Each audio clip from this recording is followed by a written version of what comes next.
And just for the audience, not everyone might be as familiar with all these details. So can we take a few minutes to zoom out and describe, and maybe you can assist me here, Priyanka.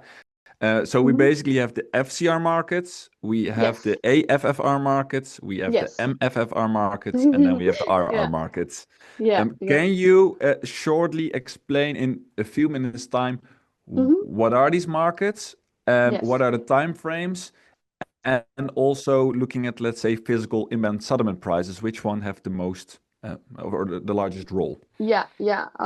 That's actually a very important question because FCR is more like a primary reserve. So it's the first one to respond. So it's like the frequency containment reserve, right? So it's going to be just monitoring the frequency, and there are some ranges of frequency where this is going to be at like an immediate response that the system needs to be able to survive any fall. So it's if there's a drop in frequency, it will just kick in and then it will contain the frequency there. But the idea is that you also need to bring it back to the normal level. So automated frequency restoration reserve is the secondary reserve, I would say here. So it will respond after these deviation to bring it back to the nominal level of 50 Hertz, right? So it's important for the secure operation, but it also is faster compared to the manual frequency restoration reserve, which is the next one in the queue. So it's going to be basically to be able to relieve the aFRR resources so that they are available in case there is any next incidence happens.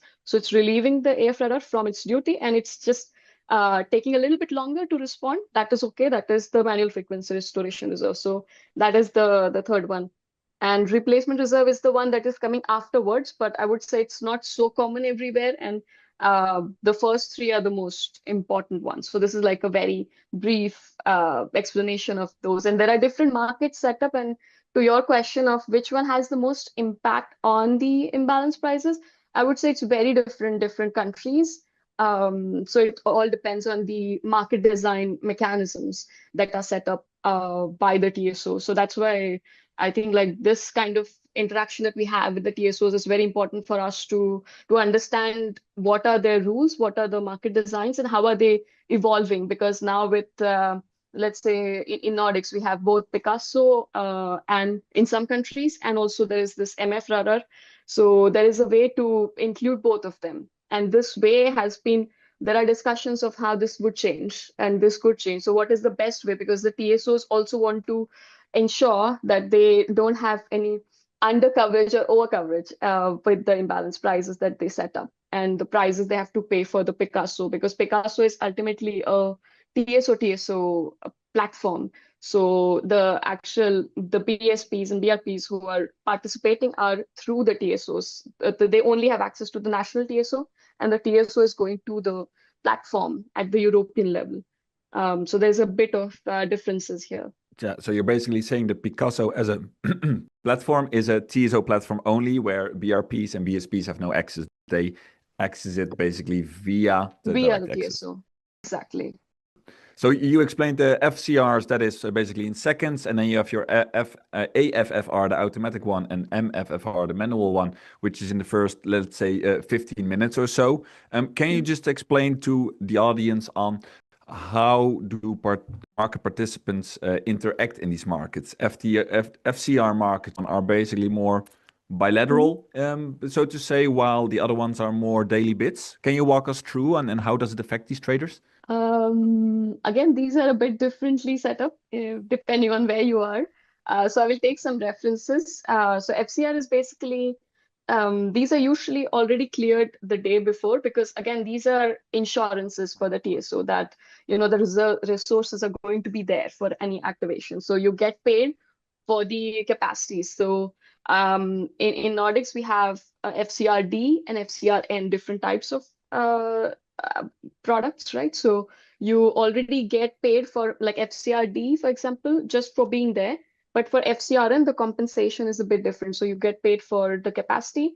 At the same time, if you get an activation, you will also get paid for those activations in real time. So it's like a double, like two times you get paid for it. But that Availability then, pay and a pay per use, you could say. yeah, yeah, and that is according to the imbalance prices. So that's like one. part of the FCR way, right? So in continental Europe, so there's a common FCR auction which is done. So there are several countries participating in that, and they have a common price for that. So there is just one. So they don't have this segregation between FCRD and FCRN. And this also comes from the fact that Central Europe, so it's like a much larger synchronous area, but Nordics is a smaller synchronous area. So there are like different frequency ranges in which you need to design different products for those. So that's already getting into quite details, right? So for aFRR, when we talk about that, so Picasso is the energy market for the aFRR, but there's also capacity market in coordination to that in the day, like on D-1, so the day before the real-time delivery. So you also get paid for the capacity if you're clear in the market, and then you can go to the aFRR energy market, which is Picasso. So in some countries, we also have, let's say for Nordics, mFRR, as I mentioned, is quite important. So we also have mFRR capacity market, and there is so you get paid for that if you get procured by the TSOs, and then you also go to the mFRR energy market. Then you're like obliged to go to the mFRR energy market as well if you are procured. So it's like kind of an insurance for the TSO, so they pay you extra for the capacities. So I would say from a trader point of view, that's the reason we talk a lot about like multi-market optimization. So you need to look at all these different prices. So what kind of money you can make in the capacity markets, because there are again different timings of those. So it gets easily very complicated.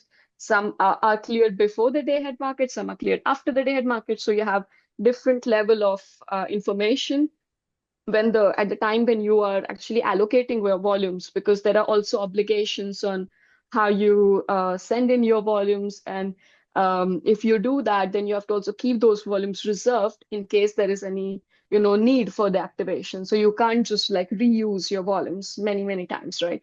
So that's also some sort of obligations to take into account. So I would say it makes the job a little bit more complicated to make sure that everything is in line.